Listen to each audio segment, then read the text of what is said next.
Baka sabihin ninyo, eh, may mga nagawa naman ang dating Pangulo, may nagawa naman ang gobyerno ni Duterte dati nung panahon na siya ay nanunungkulan. Oh, ano?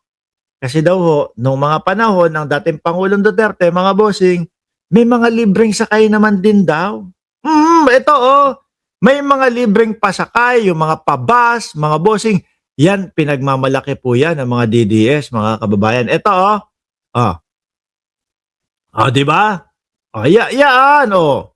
Sabi, oh, naku, hindi lang naman si Bongbong Marcos ang gumawa ng mga libreng pasakay eh. No? Kasi naipopost po natin at naipapakita natin sa mga kababayan natin na yung talagang gobyerno natin ngayon, na yung talagang administrasyon ni Pangulong Bongbong Marcos talagang gustong mapunan, gustong masigurado na yung nangyayari po sa gitnang silangan ay hindi po natin gaanong maramdaman, mga bossing. Nandyan po yung pagbibigay ng 5,000 para po doon sa mga tricycle driver.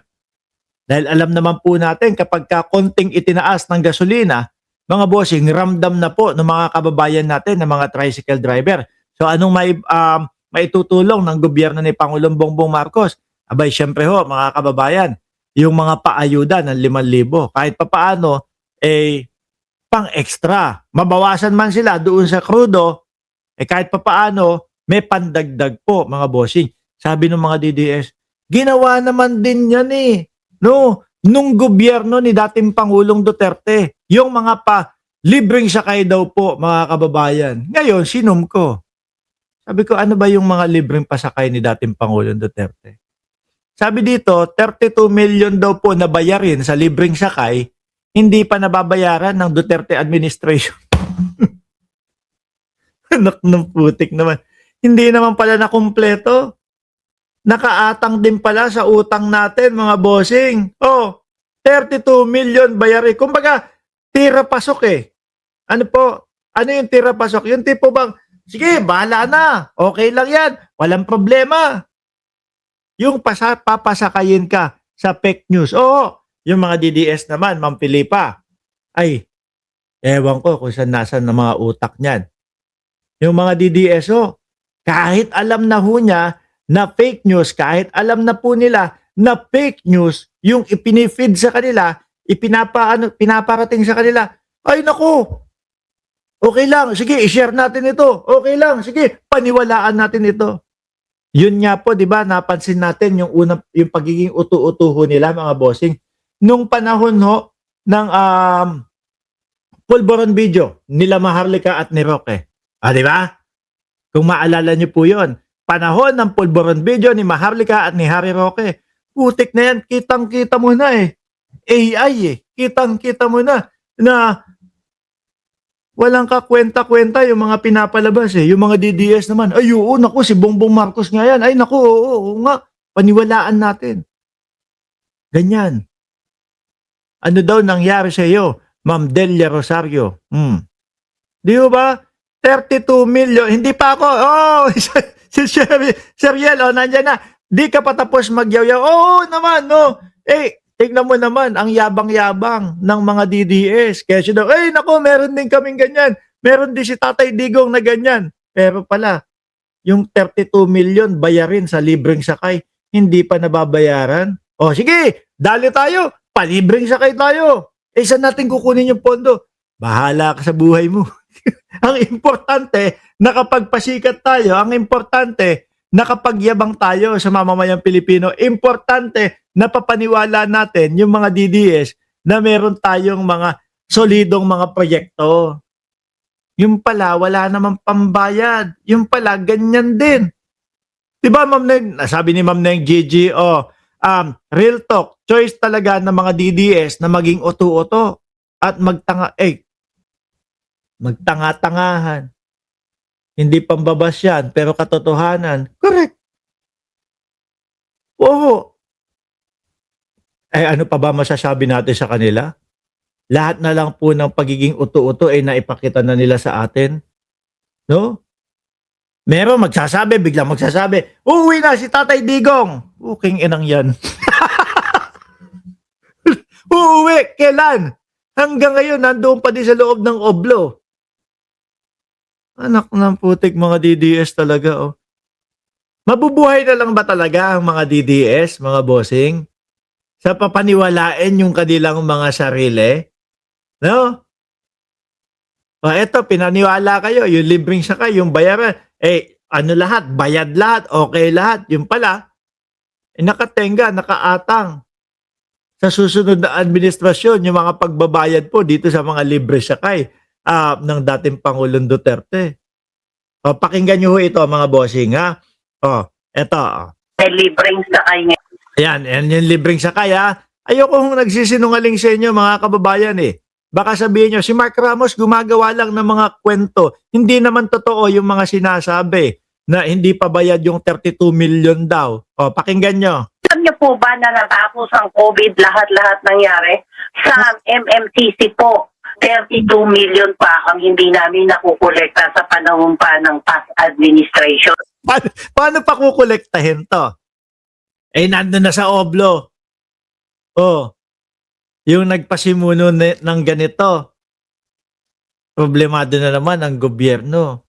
Dagdag pa pabigat naman po. No, although nakatulong ho, mga kababayan, sa mga kababayan natin. Pero ang sabi nga, di ba, kapag hindi kaya, wag ipilit. Oh. Sino baon ngayon? Sino ang sasalo ngayon? Administrasyon ni Pangulong Bongbong Marcos. Tapos ano ginagawa? Binibira pa din ho nung mga fans ni dating Pangulong Duterte. Paano pa mababayaran to? Nakakulong na. Atras ko ulit para medyo marinig naman po ng mga DDS at malaman nila ang katotohanan. So, sa bagay naman po, kahit na po ilang ulit nating iparinig sa kanila at ipaintindi itong mga ito, alam naman natin na hindi maniniwala. Masarap lang ho sila mga pagtawanan, mga boss. O, pakinggan ulit natin. Na natapos ang COVID, lahat-lahat nangyari. Sa MMCC po, 32 million pa ang hindi namin nakukolekta sa panahon pa ng past administration. Kung sasabihin may libreng sakay ngayon, paano nila yun gagawin? Samantalang kami, wala na kami pambili ng diesel. Ano po ang kanilang plano? Ayan, ngayon, ang problema ho, mga kababayan, wala na panbilin diesel yung mga operator. Dahil hindi pa nakakakolekta. Ano yun? Kasi, tingnan nyo ho, mga bossing, yung Mount Kamuning nila, bara-bara lang din po. Ganyan yung mga estilo ho nila. Makapagpasikat tayo sa mamamayang Pilipino, ipamukha natin na meron tayong ilan daw, 120, 140, kung ilan daw yung build nila. Putik na yan. Isa sa build nila, yung yung Mount Kamuning, no? Isa sa build nila, ayun. Pwede ka atakihin sa puso. Wala, hindi pinag-isipan. Basta, importante sa atin, may pamukha, may pakita tayo na meron tayong nagawa sa administrasyon natin. Ngayon po, inayos, pinaganda. Mas ligtas, mas safe, at mas kaaya-aya po yung ginawa ni Pangulong Bongbong Marcos. Pero para sa mga DDS, wala pa din. Para sa mga DDS, kupal pa din ang ating presidente. Masyado silang naniniwala sa fake news. Laban kontra ipinagbabawal na gamot. Sabi ni Pampanga po. Di ba? Totoo! Sa libreng sakay. Kasi napakalaki po ang trabaho niyang libreng sakay. Maraming mga paperwork. Grabe, 32 million pa yung collectibles, hindi nababayaran? Ano na? wala na. Yung tipo hubang pang ano lang sila. Sige, basta importante, may maipakita tayo, proyekto natin. Saan niya po kukunin yung pambayad? Problema na nung mga operator yon, which is eto naiwan. Siyempre mga kababayan, bibili ng mga krudo yan, pabalik-balik doon sa kanilang biyahe. Naiwan na po ng dating Pangulong Duterte. Nasa oblo na po. Wala na, mukhang mahirapan na. Sino ang magbabayad niyan?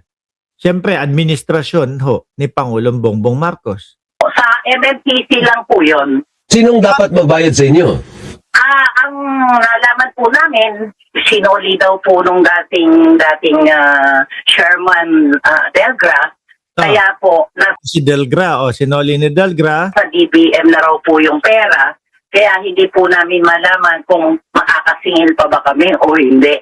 Yun po yung libreng sakay na from NC1 to libreng sakay sa carousel. Si Delgra, eh, may tagal na ni Delgra na wala sa... Yun na nga. Kung hindi ako nagkakamali, isa si Delgra sa lawyer ng dating Pangulo. Di ho ba?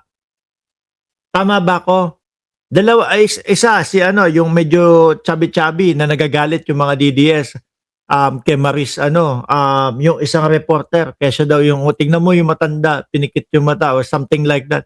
Tapos si Delgra yung isa sa lawyer, di ba? Ibang admin na nga po ito, Duterte pa yun eh. Po yung may problema, Sir Alvin, dahil sinuli niya bago siya nawala ng June of 2022. So, grabe naman So kumbaga yung mga... Dapat, biruin mo, pinaasa yung mga operator, pinaasa yung mga nandiyan, yung nangasiwa para doon sa libreng sakay.